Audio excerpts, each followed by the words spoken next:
Hello BookTube, it's Joshua here, and today I'm going to be doing the Reading Tics Tag. This tag was created by Kevin Toll, so thank you Kevin for creating this, and I was tagged by Pat, so thank you Pat for tagging me. I think I also saw Denson doing this tag as well, and I think a number of other booktubers have also done it. So yeah, I'll get started. Question 1 is, do you only read at a specific time of day? And my answer to this is no. It really depends on what my particular day looks like, but I don't choose any particular time of day to read. I just I read whenever I can, I suppose. Like if it's a school week, then I'll read little portions throughout the day on the bus, for example, or during lunchtime or something. And then when I get home, after I've done my homework, usually later in the evening, I'll do more reading. And that's what it looks like if it's a school day. But if it's the weekend, or if I don't have school, then it could be anything else. So yeah, there's no specific time. It's just whenever I can. 2, do you prefer to read in your work/everyday clothes, or are you partial to reading in PJs or comfy clothes? Well, right now I'm wearing everyday clothes, and then I'm just wearing a robe over top of it. So I guess right now I kind of have a combination of the two. But I suppose I honestly prefer everyday or work clothes. It just makes me feel more, I don't know, more ready for the day, more energized. So even when I'm reading, I think I just like wearing normal everyday clothes. So yeah. Number 3, what is your favorite reading spot? Couch, chair, bed, outdoors, or somewhere else? Well, I'm sitting in a chair right now, and this is in the corner of my room, and I don't know if you can see, it's a rolly chair, and I sit in this chair a lot to listen to music or to read. I also read on my bed, which is just on the other side of the room, or I'll read wherever else. I might read in the living room couch, or just wherever. So yeah, I think those would be the spots where I read. 4, do you snack while reading, or is this a no-go? It's a no-go for me. I feel like that would just be a bit too distracting. I don't really ever snack when I'm reading, because I think I prefer to concentrate and just only read the book. And yeah, that's about it. 5, do you or have you ever peeked at the end of a book, or do you avoid spoilers at all costs? I would say that, well, it depends on the book, I think. If it's a mystery novel, then I would definitely not want spoilers, right? But I think for most of the books that I read a lot of classics. I'm trying to get into history. I mean, like, you don't really have any spoilers when it comes to history, right? Like, I was reading the Rise and Fall of the Third Reich, and like, it's not like it's not a spoiler. Obviously, I know what happens at the end.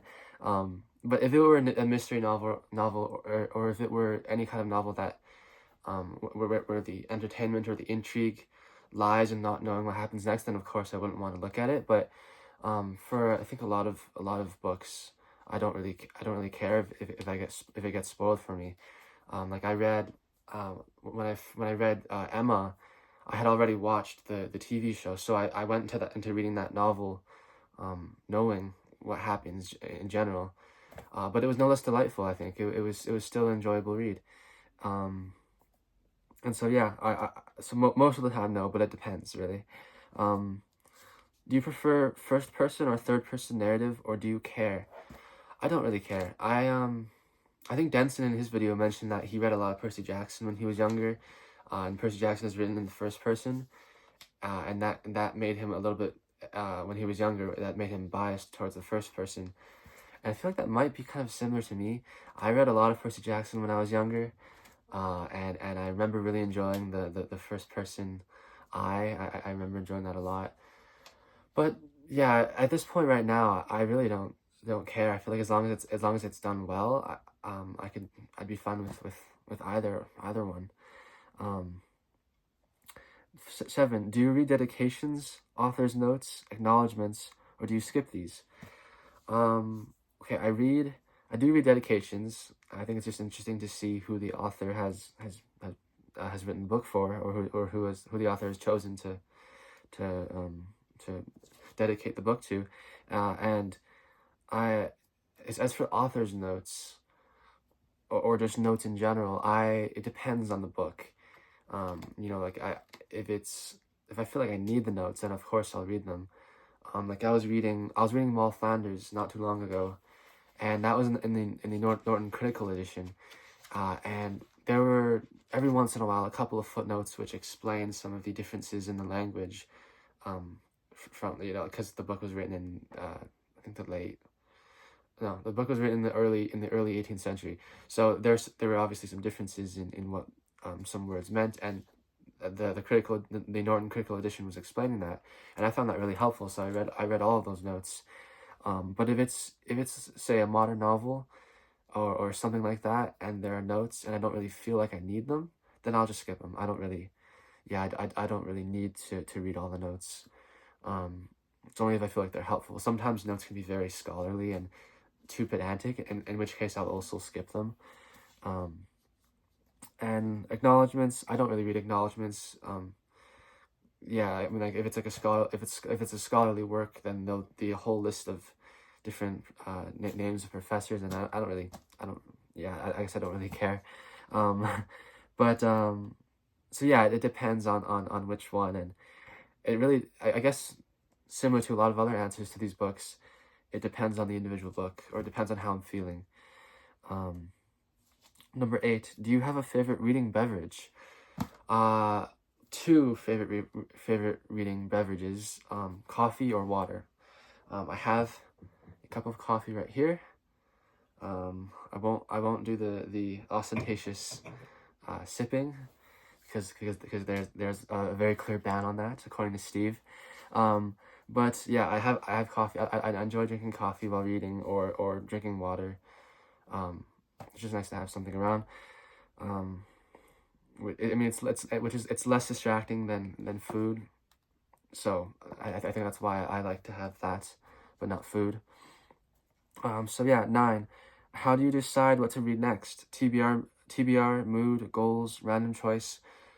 Well, I think this is for me that this has been something that has changed recently, or over the past couple of years. I think maybe if you had asked me a year or two ago, I would have said it's mostly just mood. But I think I'm starting to develop reading goals, and I'm attempting to maybe organize my reading a bit more, which I think can have its pros and cons. You know, I'm trying to do. I think I just mentioned in I think 2 videos ago I mentioned that I'm trying to do, or I'm planning on doing, a read through of the Western canon in a chronological order, starting with Homer and then going down from there. And so that would be, obviously very organized and very systematic. The only thing that I would worry about the only thing that I would worry about in doing that is making it too scholarly, making it too much of an academic exercise rather than reading for fun. And so I'm still going to do that, but I do want to strike a balance, which is why I'm not only going to do that. I'm going to read other things, and I'm going to mood read other books. So I think it'll be like a combination of goals plus mood reading, and I think that's a good way to balance the scholarly feeling and the more fun feeling. So yeah, that is kind of where I am right now. And yeah. Question 10 is tag some others, and I feel like I'm very late to this tag. I think most of the people that I usually watch on BookTube have already done this. So I'll just say, if you're watching this, feel free to do it. Feel free to do this tag. The questions are really great, and thank you, Kevin, for making this, and thank you so much, Pat, for tagging me.